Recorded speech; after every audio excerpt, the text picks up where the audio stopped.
You're listening to Psych to Parent, where we turn brain science into tiny wins at home.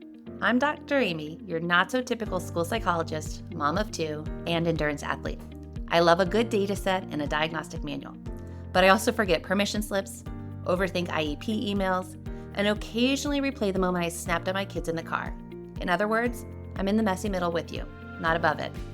This show is for parents of big feeling, big thinking kids who are tired of vague advice and Pinterest perfect behavior charts.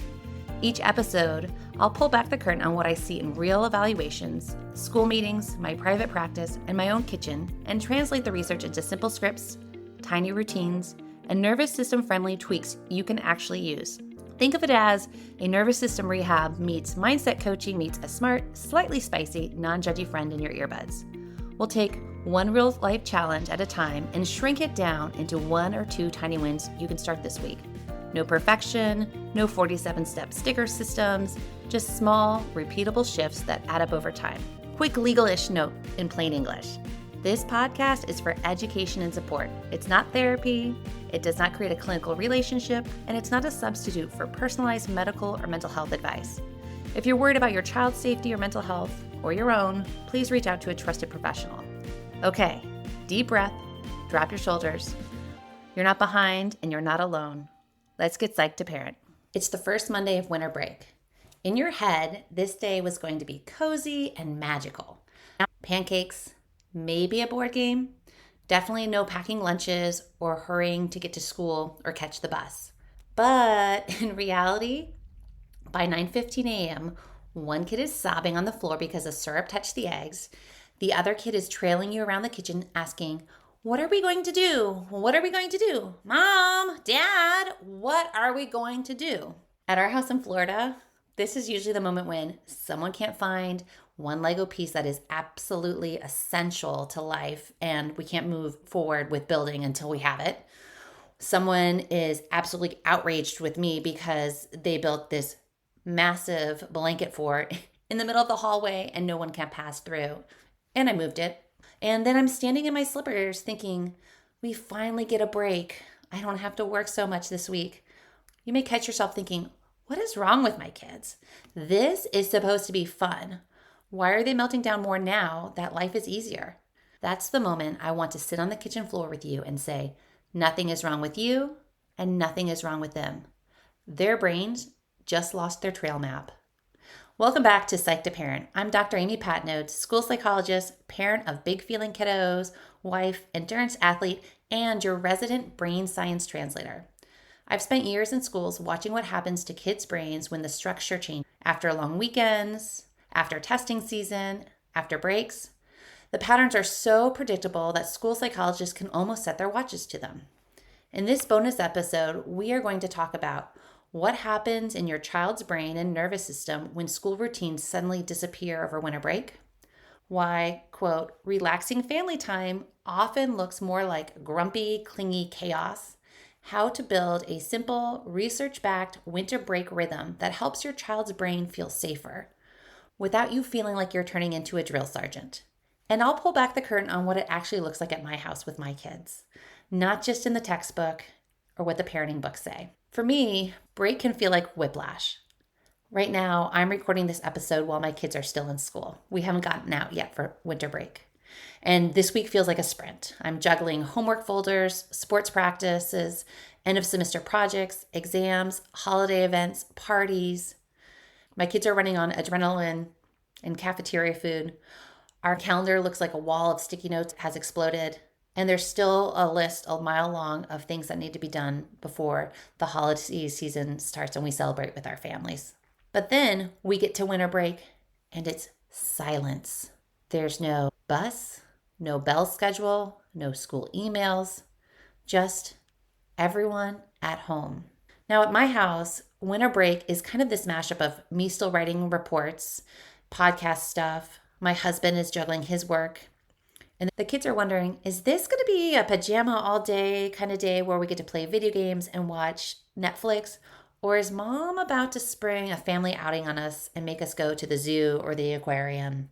Well, if you've ever thought, I've waited all year for this time off and I'm irritable by 9 a.m., my child is better with structure, but I am so tired of structure. Or Is it horrible that I kind of want them back in school already? You're just in the messy middle, and so am I. You can be grateful for the break and overwhelmed by it. You can finish an endurance event and still tap out emotionally after a long day at home with your kids. That doesn't mean you're doing it wrong. It means your nervous system is not a robot. Let's talk about the brain science in plain language. Here's my school psych lens.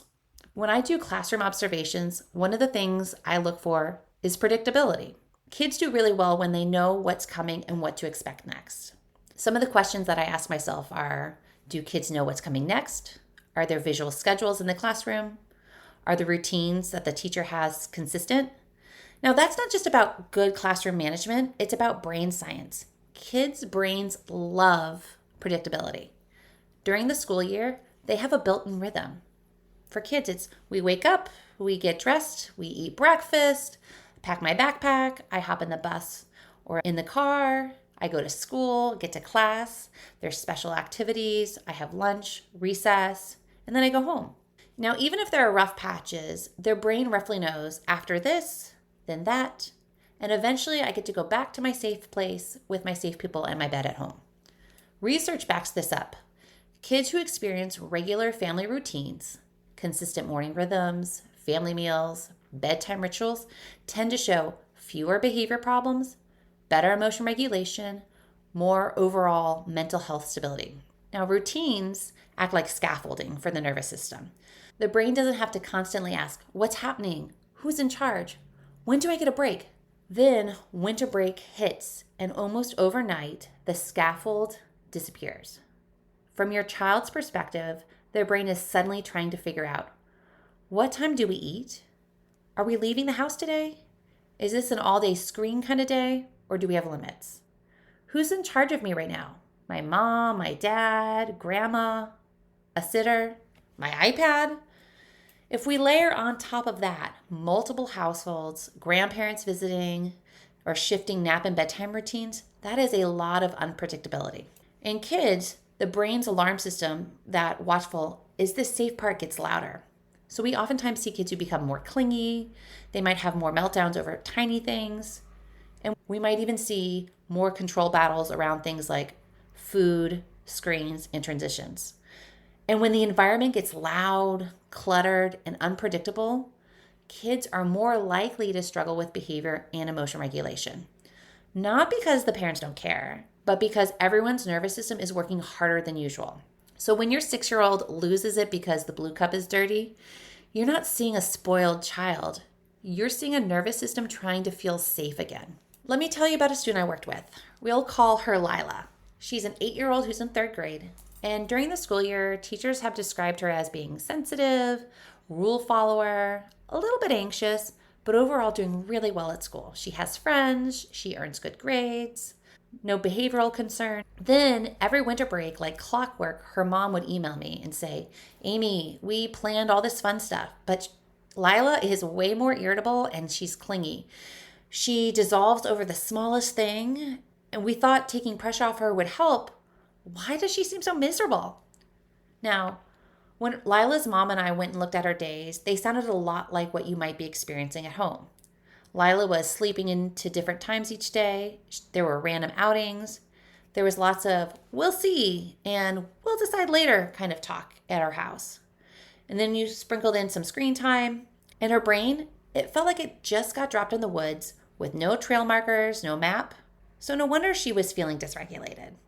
So we made a very simple change for Lila. We crafted a daily trail map for her. Now, this wasn't a minute-by-minute breakdown of like what she was doing and what to expect, but we created a predictable rhythm for her. It was written on a whiteboard at home in her kitchen so she could see it. And the things listed were pretty simple. It was breakfast, move our bodies, some independent or quiet play, lunch, an outside activity or routine, maybe an outing, screen time, and dinner and cozy time. I coached her parents to say things like, our brains like to know the plan. Here's our plan for today.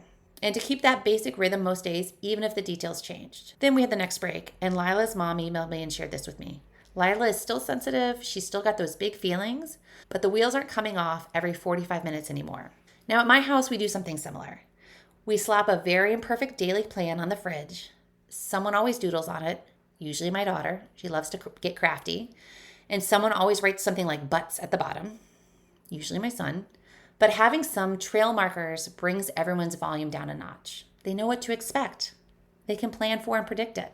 Let me give you a big feeling kid reframe here. Underneath all the drama, your big feeling, big-hearted, big-brain kiddo might actually be saying, I feel wobbly without my usual rhythm. It's really hard for me to go from school pace to do whatever you want kind of pace. I need to know what to expect so my body can relax. When they argue about screen limits, meltdown over which plate they got, refuse to get dressed, or follow you around instead of playing alone, their nervous system might be trying to grab whatever control it can. As a parent, instead of hearing your child's behavior say, I'm ungrateful, or I'm just trying to ruin your day for you as a parent, try hearing this instead. Your child might be actually saying, I have lost my trail map, and I am feeling overwhelmed by how open this day feels. Talk about a reframe. Your job isn't to convince them to be grateful for the break. Your job is to help their brain feel safe and be able to enjoy it. Here are some of my ready to steal lines that you can drop into your own house. Number 1, name what's happening in the brain. Break days feel really different to your brain. During school, your brain knows what happens and when. When we are on break, it can feel a little wobbly, so big feelings show up faster. Nothing is wrong with you.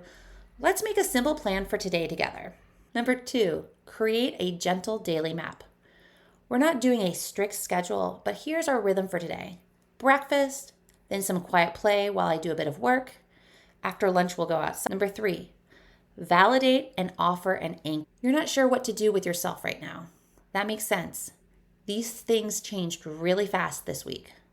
Want to pick from our list something to move your body, something to do with another person, or something mellow? Number 4, normalize transitions and grumpiness. Switching from school days to home days is a big change. Your grumpy feelings are your brain saying, this is different and I'm not used to it yet. We're going to give it some time and a little structure. In my house, during the break, breakfast often sounds like this. Okay, here's our trail map for today. We're eating breakfast, getting dressed. We have some free time in the house to do something creative, like build with Legos or create marble runs out of Amazon boxes and using our hot glue gun. Lunch, then we'll go play outside. Then we'll have some quiet time. Then we can have some shows and some tablet time. Do my kids love it every time? Nope.